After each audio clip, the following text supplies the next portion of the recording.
mother, I was bush hogging in a field out there by the house, and my mother came walking up through the place that I had just stripped off, and I did not know that she was having as hard a time as she did, but she had rheumatoid arthritis for 17 years and one of these old wheelchairs before she died.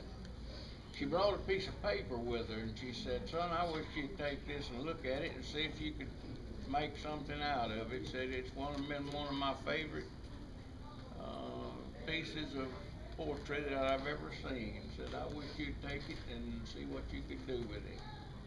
And I said, "Oh, Mama, this is poetry. I don't have anything to do with it. I don't know anything about that." And I said, "I'd rather you take it and do it, let somebody else do it." Well, she persisted. I said, "Okay, I'll stick it in my pocket."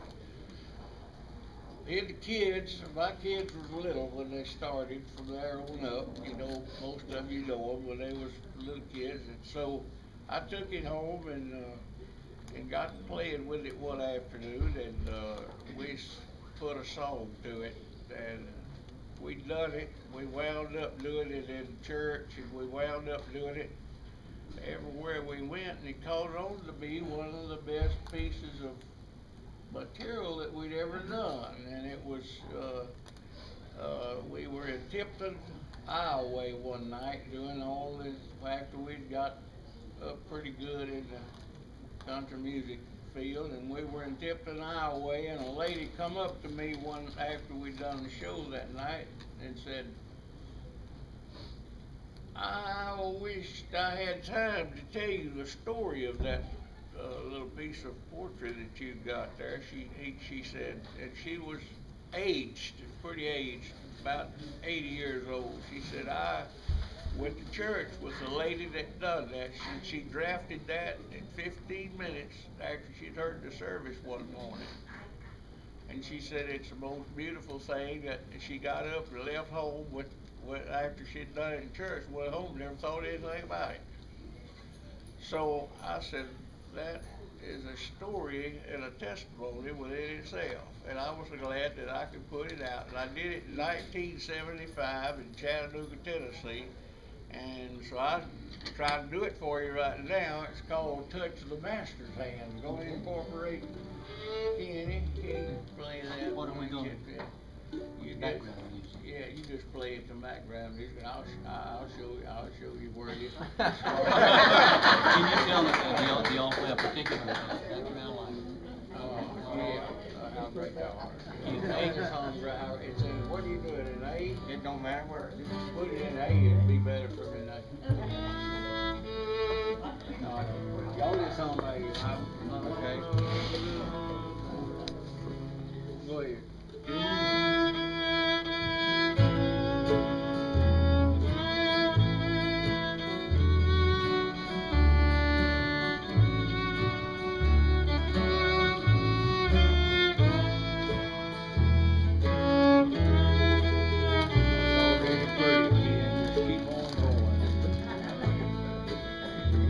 It was battered and old, and the auctioneer said with a voice that was quiet and low, "What am I bidding for the old violin?" And he held it up with the bow. $1 once, $1 twice, and going for 3, said he. But no, from the room far back came an old gray-haired band, and picking up the old violin, and tightened its loosened strings, he played a melody that was pure and sweet, as sweet as the caroling angels sang.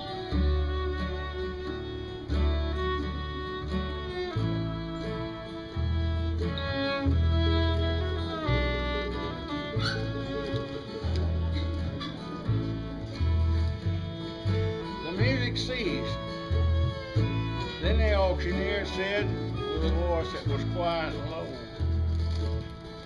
"What am I bidding now for the old violin?" And he held it up with the bow. $1,000? 2,000?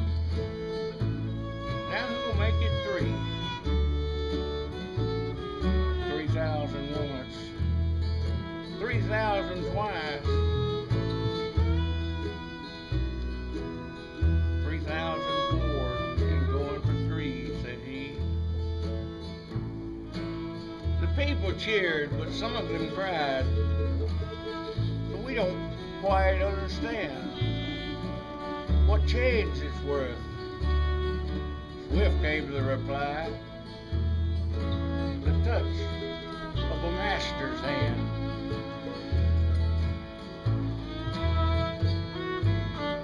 A mess of pottage, a song, and he travels on. He's going once, he's going twice, he's going 3 times, and almost gone. But the master comes, and the crowd never can quite understand the worth of a soul and the change it brought by the touch of the master's hand.